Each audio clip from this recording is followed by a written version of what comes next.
Hello, नमस्कार। क्या हाल चाल है भाई प्यारे बच्चों। आप सभी का स्वागत है सीएचएस कॉन्सेप्ट पर। आप सभी प्यारे बच्चों को पता होगा कि आपका एडमिट कार्ड रिलीज कर दिया गया है और आप सभी लोग अपने एडमिट कार्ड को डाउनलोड भी कर चुके हो, लेकिन आपके एग्जाम में आपको पता है कि 10 दिन का टाइम बचा हुआ है। क्या इन 10 दिनों में सीएचएस को करेक्ट करना पाना पॉसिबल है? क्या सर मैं कर सकता हूं? क्या पॉसिबल है? क्योंकि हमने तो भाई क्लास 8th हो गया, क्लास 10th हो गया, अच्छे से पढ़ा हुआ है। क्या वहां से क्वेश्चन हमारे एग्जाम में आते हैं क्या सर? प्यारे बच्चों, इस सेशन में मैं डिटेल में आपको बताने जा रहा हूं कि 10 दिनों में क्या आप सीएचएस करेक्ट कर सकते हैं। तो इस वीडियो को बच्चे आप जरूर से देखिएगा, और अगर आपके गार्जियंस देख रहे होंगे तो आप भी जरा ध्यान सुनिएगा हमारी बातों को कि कैसे 10 दिनों में सीएचएस क्रैक किया जा सकता है। तो चलिए प्यारे बच्चों, स्टार्ट करते हैं आज का सेशन। और क्या अभी भी पॉसिबल है? जी हां। देखो, पहली बात आपको पता होना चाहिए कि आपका एग्जाम डेट कौन सा है। तो भाई यहां पे आपको एग्जाम डेट दिख रहा होगा।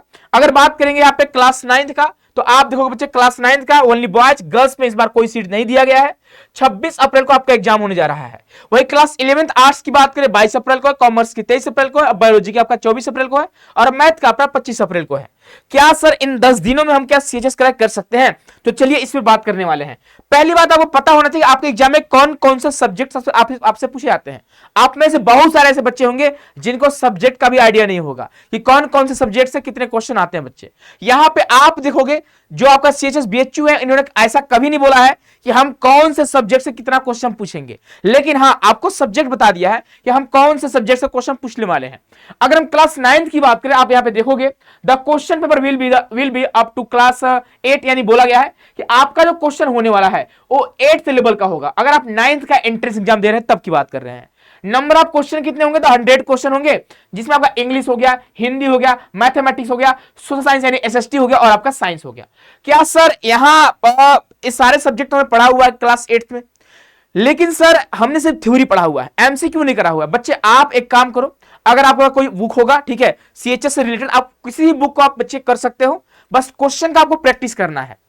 एक बार आप क्या काम करिए, जो आपका 8th का जो आपका नोट्स है ना, आप उसको अच्छे से रिवाइज कर डालिए। आप हिंदी पढ़े होंगे, आप इंग्लिश पढ़े होंगे, आप मैथमेटिक्स पढ़े होंगे, आप पढ़े होंगे सोशल साइंस, आप पढ़े होंगे साइंस। ये सारे सब्जेक्ट जो थ्योरी वाले नोट्स आपके पास है, जो आप क्लास 8th में पढ़े होंगे, या फिर आपने 10th का एग्जाम दिया होगा तो 10th में आपने नोट्स बनाया होगा, आप उसको एक बार अच्छे से रिवाइज कर जाइए। और साथ ही साथ जो सीएचएस का पीवाईक्यू है, एक बार आप उसको देख लो। पीवाईक्यू का वीडियो पड़ा हुआ है चैनल पे, आप जाकर देख सकते हो। बस अब 1 या 2 साल का पीवाईक्यू देख लो कि हाँ किस तरह का क्वेश्चन आपके एग्जाम में आते हैं। और सुनो, इस टाइम पे आपको ऐसे लोगों से बिल्कुल दूर रहना है जो फालतू के दावे करते हैं कि हम सीएचएस से पढ़े हुए हैं और आपको पता नहीं क्या पढ़ा रहे हो, तो मुझे समझ में नहीं आती है। एक ही कंटेंट को बार बार आपको पढ़ा रहे होते हैं, तो ऐसे लोगों से आपको दूर रहना होगा। अगर आप किसी चैनल को फॉलो भी करते होंगे बच्चे, अगर आप सीएचएस को फॉलो करते होंगे तो हर तरह कंटेंट आपको देखने को मिलते हैं, लेकिन आप कहीं से ही पढ़ रहे होंगे। एक काम करिएगा, जो सही तरीके से क्वेश्चन का प्रैक्टिस करा रहे होंगे, आप उस क्वेश्चन को प्रैक्टिस कर सकते हैं, ठीक है। लेकिन याद रखिएगा कि थ्योरी, आपका जो थ्योरी वाली कॉन्सेप्ट पहले से आपका क्लियर होना चाहिए। आप थ्योरी पढ़े हो कि नहीं? अगर बिना थ्योरी पढ़े क्वेश्चन कर रहे हो, महामाराथन कर रहे हो, तो कोई काम नहीं आने वाली है। इससे बेहतर अच्छा है बच्चे कि आप एग्जाम देने ही ना जाओ। मैं गारंटी के साथ बोल रहा हूं, बहुत सारे बच्चे फॉर्म भरते हैं, एग्जाम देने भी आते हैं, लेकिन कुछ ही बच्चों का सिलेक्शन हो पाता है। जैसे आप देखोगे सीट आपको बच्चे डिसाइडेड है कितने सीट होने वाले हैं। अगर क्लास 9th की बात करें, गर्ल्स में कोई सीट नहीं है। क्लास 11 मैथ गर्ल्स की बात करें 13 सीट, बहुत कम सीट है भाई। बच्चे बहुत ज्यादा इसमें होंगे, फॉर्म भरे होंगे, ठीक है। बायोलॉजी में आपका 13 सीट है भाई। 13 सीट होता है, बताओ आप खुद सोचो, 13 सीट के लिए कितना भाई, कितना मारामारी चल रहा है ना। और यहां पे देखोगे आर्ट्स स्ट्रीम के लिए 15 सीट है, कॉमर्स स्ट्रीम का 20 सीट है, यानी आप देखो गिने चुने सीट है। और बहुत सारे कैंडिडेट्स फॉर्म भरते हैं, एग्जाम देने बहुत सारे लोग आते हैं, इसी बहाने बनारस घूम जाते हैं, है ना। बोलते मैं बनारस घूमने जा रहा हूं। आप में से बहुत सारे बच्चे सोच रहे होंगे कि मैं तो बनारस घूमने जा रहा हूं। अगर घूमने आ रहा हो तो अच्छी बात है। अगर आप एग्जाम के पर्पज से आ रहे हो तो जो मैं कह रहा हूं उसको आप फॉलो करके आओ। यकीन मानो कि आपके पॉसिबिलिटी ज्यादा बनेंगे कि आपका एग्जाम क्रैक हो सकता है। भाई इसके अलावा कोई ऑप्शन भी तो नहीं है। क्या आप सोचो, क्या 10 दिन पढ़कर सा सिलेक्शन हो सकता है? ठीक है, आपके मन में क्वेश्चन आएगा, मैं आपसे पूछूंगा क्या बिना पढ़े आप सिलेक्शन ले सकते हो? नहीं, पॉसिबल नहीं। तो थोड़ा प्रयास कर सकते हैं आप लोग, है ना, थोड़ा प्रयास कर सकते, इसी बहाने बनारस घूम लेंगे, है ना भाई। देखो क्लास अगर हम बात करें बच्चे 9th का, तो 76 आपका सीट है, ठीक है। उसके बाद अगर बात करें बच्चे आपका मैथ में, तो आप देखोगे 45 सीट है।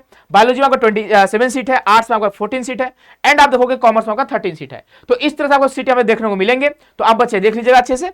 और कुल मिलाकर मैं यही आपसे कहना चाहता हूं कि अगर आपके पास नोट्स वगैरह होंगे, बेसिकली जो आपको क्वेश्चन आते हैं ना वो क्लास 8th के आपके सिलेबस से ही आएंगे या फिर क्लास 10th के आपके सिलेबस से आएंगे। अगर 11th की एंट्रेंस दे रहे होंगे तो 10th से आएगा, 9th का देने बच्चे तो आपको 8th से आने वाले हैं। ठीक है, पहली बार आप सब्जेक्ट को देखो। अब भाई यही आपके 4-5 सब्जेक्ट आप गिने चुने आ रहे होते हैं, एक बार थ्योरी को पढ़ लो आप लोग, क्वेश्चन का प्रैक्टिस अगर आपका बुक होगा तो आप कर लो। देखो भाई बिना सेल्फ स्टडी के सिलेक्शन नहीं होने वाला है, चाहे आप 100 दिन तैयारी करो, चाहे 10 दिन की तैयारी करो, चाहे 20 दिन तैयारी करो, आपने थ्योरी पढ़ा हुआ है, बस आपको जरूरत है, आपको नीड है एमसीक्यू का प्रैक्टिस करने का, यानी मल्टीपल चॉइस जो क्वेश्चन होता है उसका प्रैक्टिस करिए। और आप गारंटी के साथ बच्चे मैं बोलता हूं कि अगर आपकी तैयारी अच्छी होगी, अगर आपने थ्योरी को अच्छे से पढ़ा हुआ है, अगर आपने 10th को अच्छे से पढ़ा हुआ है, 8th को अच्छे से पढ़ा हुआ है, तो आपको अलग से कोई नीड नहीं है किसी भी चीज को पढ़ने की। और अभी आपको किसी का कोर्स वगैरह नहीं लेना भाई, ध्यान रखना 10 दिन में कुछ पढ़ा नहीं होता है, मैं गारंटी के साथ बोल रहा हूं। आप न्यू कंटेंट नहीं पढ़ पाओगे, आपका जो आपने थ्योरी पढ़ा हुआ है 10th में 8th में, आप उसी को पढ़ो। आप नया सोचोगे किसी चैनल को ज्वाइन कर लेते हैं वहां से पढ़ लेंगे, पॉसिबल नहीं है बच्चे, इस बात का ध्यान रखिएगा, ऐसे आपका सीएचएस करेक्ट नहीं होता है बच्चे। ठीक है, तो कुल मिलाकर आप देखिए पूरा रिवाइज कर जाइए, आप चाहे आपका क्लास 8th हो चाहे क्लास आपका 10th हो, पूरा बच्चे से रिवाइज कर जाइए। और इस बार जो है सीएचएस दूर नहीं है, आप जरूर कमेंट करना कि हाँ सर इस बार मैं सीएचएस आ रहा हूं बच्चे। ठीक है, मैं देखता हूं कितने बच्चे कमेंट करते हैं, कितने बच्चों का यहाँ पे अंदर उल्लास है कि हाँ भाई मैं इस बार सीएचएस जा रहा हूं। और ऐसे ही बच्चे होंगे सिर्फ मैं घूमने जा रहा हूं, अगर घूमने जा रहा हूं तो अच्छी बात है, और अगर सीएचएस करेक्ट करने जा रहे हो बच्चे तो ये सारे आपके सब्जेक्ट है, आप देख लो क्लास 9th में क्लास 11th में इस तरह से आपके सब्जेक्ट वाइज डिवाइड करे गए हैं, कौन से सब्जेक्ट से क्वेश्चन आपके एग्जाम में आते हैं। तो बच्चे आई होप कि आप सभी को सारी चीजें समझ आ रही है, और इसी तरह के अपडेट के लिए आप टेलीग्राम चैनल को ज्वाइन कर सकते हैं। टेलीग्राम चैनल का नाम है सीएचएस कॉन्सेप्ट, यहां से आपको हर चीज, हर इंफॉर्मेशन, हर अपडेट आपको हमें मिलने वाली है। और इससे पहले वाले वीडियो में हम लोगों ने बात करा हुआ एडमिट कार्ड को लेकर कि एडमिट कार्ड में क्या क्या चीजें लेकर जानी है साथ में अपने सेंटर पे, और सेंटर पे किस टाइम में पहुंचनी इसके बारे में बात कर चुके हैं। और प्यारे बच्चे ये हमारा एप्लीकेशन है, आप इस एप्लीकेशन को डाउनलोड कर सकते हो। अगर आपको कोई जूनियर अगर आपके भाई बहन अगर तैयारी करते होंगे सीएचएस का, तो आप उन्हें सीएचएस कॉन्सेप्ट के बारे में जरूर बताइएगा बच्चे। ठीक है, तो आप समझ गए होंगे कुल मिलाकर करना क्या है। तो आपको जो आपका पुराना नोट्स है उसको अच्छे से रिवाइज कर जाओ, न्यू कंटेंट अगर आप पढ़ोगे, नया चीजें पढ़ोगे तो भाई देखो कैचिंग पावर बहुत कम होती है ना, आपको पता ही होगा। कम टाइम में आप सारी चीजें नहीं पढ़ सकते, पॉसिबल ही नहीं है। कोई ऐसा बच्चा नहीं होगा जिनका सिलेबस कंप्लीट होगा। भाई देखो सिलेबस बहुत आप चाहोगे पूरा पढ़ कर जाए तो पॉसिबल नहीं है। हाँ, जितना पढ़े हो उतना आपके एग्जाम बन रहे हैं तो यकीन मानिए कि आपका एडमिशन हो रहे हैं।